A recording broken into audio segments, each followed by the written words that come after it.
This is the scene we fear. A gunman opens fire. It could be a school, a factory, an office building.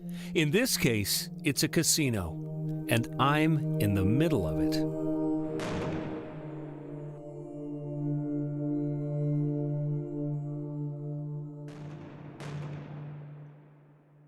What you're about to see is an active shooter simulation. It took place during a day-long training seminar over the summer for employees at the Snoqualmie Casino. The CEO there, Brian Decora, invited us to videotape the training.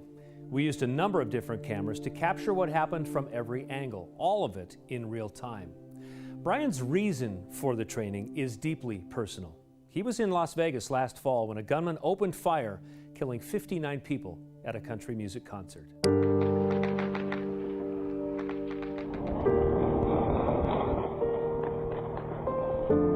I was actually across the street at MGM Grand, and when the first wave of people came through, I saw fear in their eyes. There was 20 or 30 people running through, and about a minute or two later, it was a wave of thousands of people running through, not with fear in their face, but terror.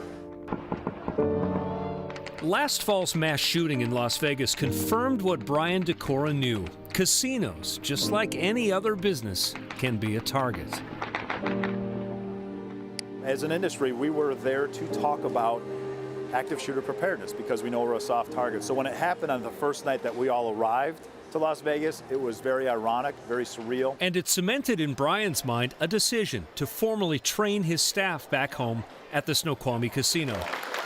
So he hired Tomahawk Strategic Solutions, a Nashville-based company founded by former Navy SEALs. For one day in July, they trained the casino staff. The first lesson? You and I are the first responders. The people that are on the ground in an event are the first responders. Joe Collins was one of the first SWAT team members on scene during the 2007 mass shooting at Virginia Tech, where a gunman shot and killed 32 people. These are difficult conversations and harsh to hear, right? But we have to understand that we're going to get one opportunity in a situation like that, and we have to be able to quickly act. It may not be the right decision, but act. To know what it's like to act under pressure, casino employees are put through realistic scenarios. The first takes place in a ballroom set up to look like a gaming area and concert venue.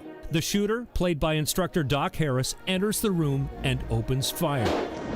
As we scramble for the nearest exit, it's hard to tell where the shooter is because it's dark and the music is loud. Some people hide behind the slot machines, then run. Most of us end up in the foyer or outside. Some heard the shots, but didn't see the shooter. I would have been dead because he came in. I didn't even register the shooter. Other employees are surprised at how real it looks and feels. It's a lot more shocking than I thought it would be, a lot louder. Oh my God, that was loud. It definitely happened so fast. Shocking. I didn't think I would be so affected. Pretty loud, right? Who could smell the smell? The best active shooter defense is to run, hide, or fight, but not necessarily in that order. It depends how close you are to the shooter. Individually, I want you just to focus on creating distance, either running, hiding and barricading, or fighting if it gets to that. The biggest takeaway in that first scenario is the importance of having a plan before anything bad happens. As the training moves to the casino's back office area, we realize this is very different from the first scenarios. The hallways are tight. The rooms are smaller. Trainer Alex West says in confined spaces, you may only have a split second to react. Watch as CEO Brian Decora holds a small meeting. The gunman walks in and takes him out. But watch how quickly the employees take the gunman down.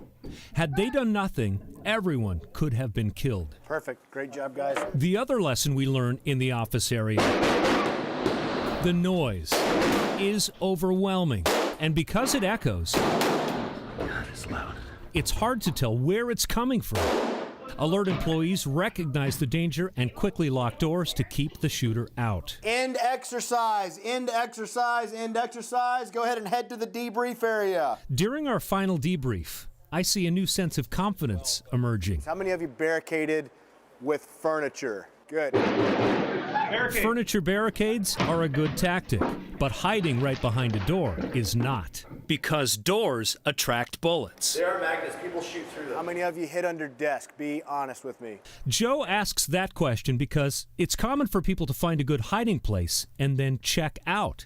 To avoid that, stay in the fight. Stay in the fight doesn't necessarily mean fist fight or going after maybe an active shooter. Stay in the fight's more of just a mentality. And that is what today's training was designed to do. Empower everyday people to know what to do when the unimaginable happens. It's imminent that it will happen again. We want to make sure it doesn't happen here, and if it does happen here, we're prepared to minimize the casualties. Set yourself up for success. Failing to prepare is preparing to what? Fail. That's right.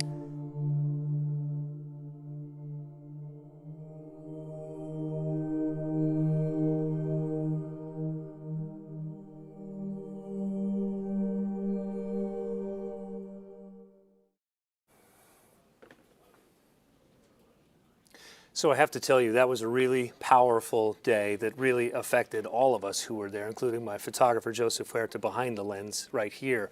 I do have to say that we gave you a glimpse of this training to give you an idea what we can do to prepare. Snoqualmie Casino has an extensive safety plan that we were not able to document because it's proprietary. They don't want people to know that. They just want people to know that they're ready.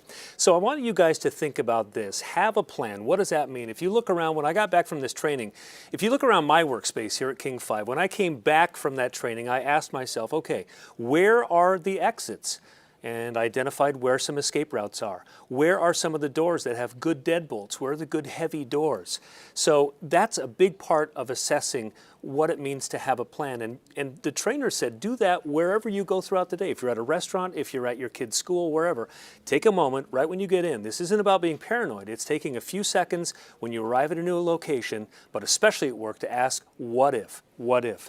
So develop that mindset. We talked about run, hide, fight, not necessarily in that order. Create as much space as you can between the threat and you. I want to show you guys something else too that's really interesting about this. They talked about being first responders. That also goes for medical situations. The average active shooting takes place in about 7 minutes, so it may be over, probably will be, before police ever get here. That also means that we have to be the first medical responders. This is a tourniquet I borrowed from Seattle Fire today. Tourniquets. The guys at Tomahawk say we should have these in our buildings, in our schools, all public places. You need to know how to use a tourniquet because the most common way of dying in a mass shooting is to bleed out. Also weapons, and this is a really easy one. Look in my desk drawer here. I got some scissors. In an active shooter, you can use scissors as a pretty effective weapon. This is another really effective weapon. You wouldn't think this would be. This fire extinguisher can shoot dry chemicals about 10 feet. And guess what? If I have to use this to bash somebody in the head, it's also really effective as a weapon as well. So it's about a mindset, and I really want to hear from you guys because this training was life-changing for me, and I want to know if it's life-changing for you as well. So coming up in just a couple of minutes, I'm going to talk more in depth about the training scenarios, the lessons learned, and I want to answer some of your questions. I'm going to hop back downstairs in just a couple of minutes.